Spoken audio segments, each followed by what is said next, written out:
불법 정치자금 약 1억 원을 통일교 측으로부터 받은 혐의로 재판에 넘겨진 권성동 의원이 항소심에서도 징역 2년을 선고받았습니다. 특검은 징역 4년을 구형했지만 재판부는 1심과 마찬가지로 징역 2년 그리고 추징금 1억 원을 명령했습니다. 권성동 의원 측은 당시 윤 전 총장과 만나 식사를 한 사실은 인정했습니다. 그러나 돈을 받은 사실은 없다고 부인했습니다. 하지만 재판부의 판단은 달랐습니다. 특검이 제출한 증거들을 종합하면 공소사실이 인정된다고 본 것입니다. 재판부는 이렇게 지적했습니다.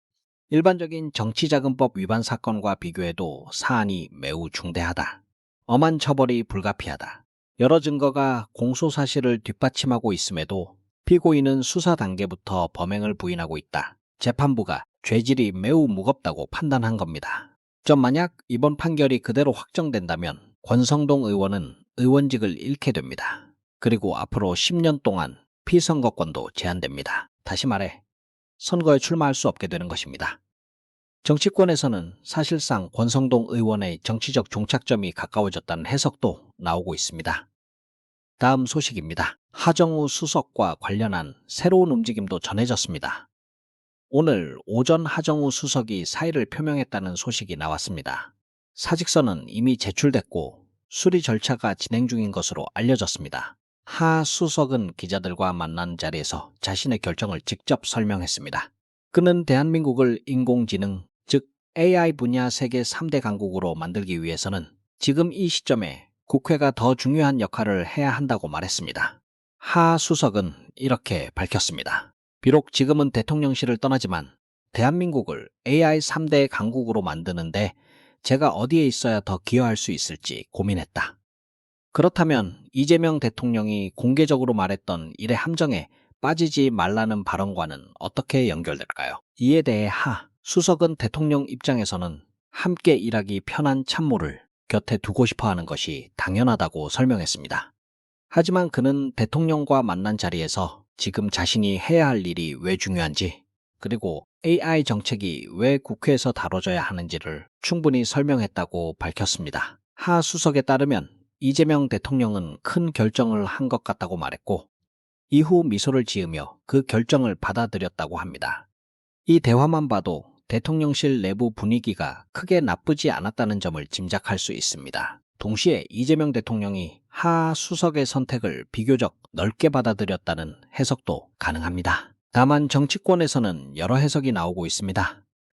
강훈식 비서실장이 언급했던 것처럼 하정우 수석의 출마는 결국 본인의 결단이라는 설명이 있습니다. 동시에 이 결정 자체가 정치적 의미를 갖는다는 분석도 함께 나옵니다. 문제는 한동훈 전 대표의 반응입니다. 하정우 수석의 등장이 알려지자 한동훈 전 대표는 곧바로 다급한 모습을 보였습니다. 선거운동 자체보다 하정우 수석과 대통령실을 연결시키는 데 집중하는 모습이었습니다. 그는 이재명 대통령이 하정우 수석에게 부산 북갑 출마를 지시한 것이 맞느냐고 물었습니다.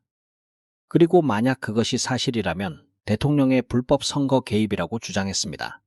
국민의힘도 공세에 나섰습니다. 하정우 수석을 향해 대통령실 대리 후보라는 표현까지 사용했습니다.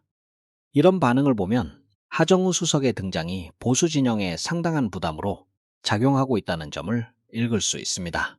박태웅 의장도 이 사안에 대해 의견을 냈습니다. 그는 조선일보가 이 일로 흔들리는 것을 보니 좋은 일인 것 같다고 말했습니다.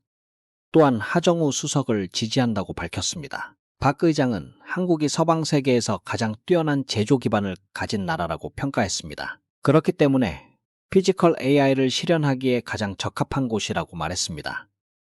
여기에 더해 부산, 울산, 경남 지역이 AI 전환에 성공한다면 수도권 집중 문제를 해결할 강력한 동력이 생길 수 있다고 설명했습니다. 이는 균형 발전에도 도움이 되고 지역에도 도움이 되며 청년들에게도 새로운 기회가 될 수 있다는 것입니다. 그는 또 현재 국회에 법조인 출신이 지나치게 많다고 지적했습니다. 전체 국회의 약 3분의 1이 법조계 출신이라는 점을 언급하며 이제는 국회에 더 많은 과학자가 필요하다고 강조했습니다. 이런 흐름 속에서 자연스럽게 후임 인사에도 관심이 쏠렸습니다. 차지호 더불어민주당 의원의 이름이 거론됐지만 차 의원은 대통령실 AI 미래기획수석으로 임명될 것이라는 일부 정치권 소문을 공식적으로 부인했습니다. 하정우 수석이 부산 북갑 보궐선거에 출마할 것으로 예상되면서 후임으로 거론됐지만 차 의원은 지역 활동에 집중하겠다는 입장을 분명히 했습니다. 그는 저는 오산 시민이 선택한 국회의원이자 더불어민주당 오산지역위원장이라고 말했습니다. 이어 시민과의 약속 그리고 오산의 미래에 대한 책임을 결코 가볍게 여기지 않는다고 강조했습니다. 또한 정치는 가능성을 말하는 일이 아니라 책임을 증명하는 일이라며 확인되지 않은 이야기로 시민들에게 혼란을 줘서는 안 된다고 선을 그었습니다. 한편 정청래 대표의 다음 인재 영입 움직임도 주목됩니다. 오늘 밤 정청래 대표가 전은수 전 대통령실 대변인을 만나는 것으로 확인됐습니다. 전은수 전 대변인은 과거 더불어민주당 후보로 총선에 출마한 경험이 있습니다. 그리고 오늘 대통령실 대변인 자리에서 물러난 뒤 다시 정치권으로 돌아올 가능성이 큰 것으로 보입니다. 정치권에서는 전 대변인이 충남 아산을 지역에 배치될 가능성을 높게 보고 있습니다. 이 지역은 강훈식 비서실장의 지역 기반으로도 알려져 있습니다. 전 대변인은 충남 지역에서 대학을 다닌 이력도 있습니다. 또 대변인으로 발탁된 과정 자체가 이번 지방선거를 준비하는 흐름과 연결돼 있다는 분석도 나옵니다.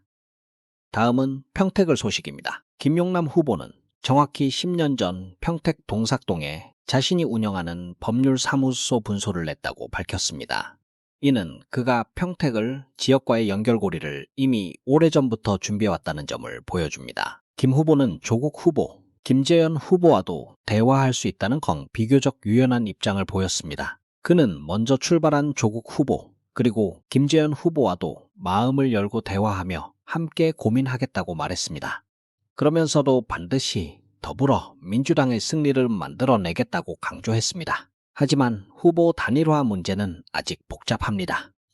오늘 박지원 전 비대위원장은 장윤선의 편의점에 출연해 후보 단일화를 언급했습니다. 그는 조국혁신당 조국 대표, 진보당 김지현 대표와 경쟁해야 하는 상황에 우려를 나타냈습니다. 그래서 후보 등록 전이라도 세 당이 대화해 단일화 논의를 해야 한다고 주장했습니다. 단 반면 김용남 후보는 지금은 단일화를 논의할 단계가 아니다라고 선을 그었습니다. 아직 선거 초반인 만큼 여야 모두 각자 생존 전략에 집중하고 있는 모습입니다. 정치권에서는 각 진영의 후보 단일화가 이번 선거에 가장 큰 변수가 될 것이라고 보고 있습니다. 다만 아직 특정 후보에게 압도적으로 표가 몰리는 현상은 나타나지 않고 있습니다. 그래서 각 진영이 모두 어부지리 가능성을 기대하고 있다는 분석도 나옵니다. 오늘 조승래 사무총장도 SBS 라디오에서 현재 단일화는 검토하고 있지 않다고 밝혔습니다.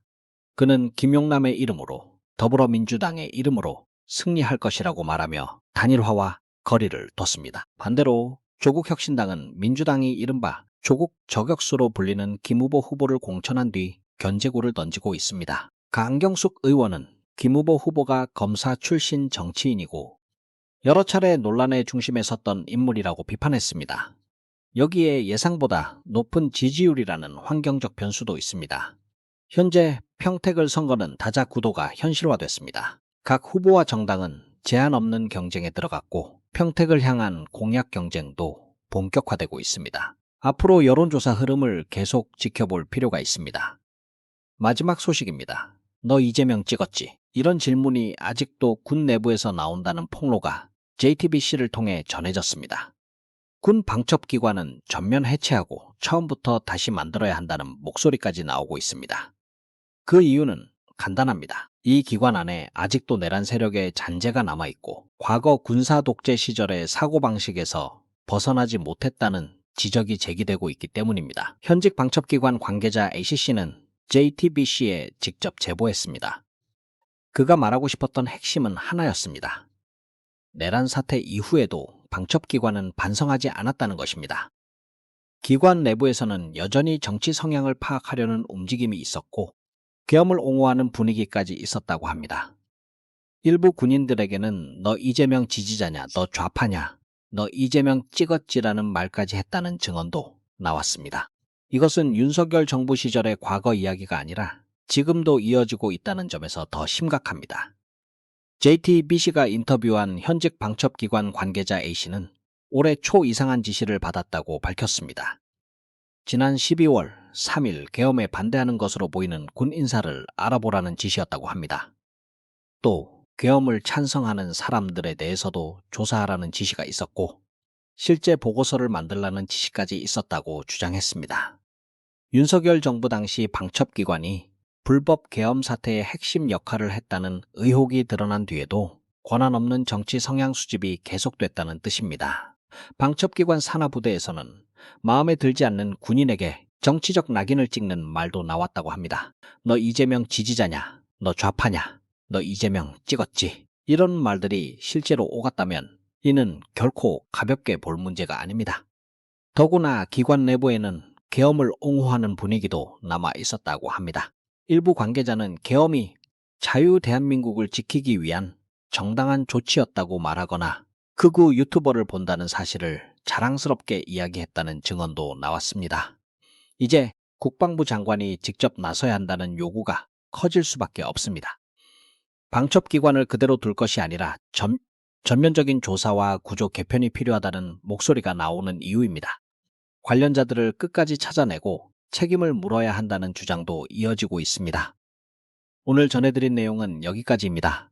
권성동 의원의 항소심 판결, 하정우 수석의 사의와 정치권 파장, 평택을 후보 구도, 그리고 군방첩기관 내부 폭로까지 각각의 사안은 따로 떨어져 있는 것처럼 보이지만 결국 모두 한국 정치의 책임과 권력, 그리고 제도 개혁이라는 문제와 연결돼 있습니다. 여러분은 이번 흐름을 어떻게 보고 계십니까? 가장 먼저 바로잡아야 할 문제는 무엇이라고 생각하십니까? 댓글로 여러분의 의견을 남겨주십시오. 시청해주셔서 감사합니다.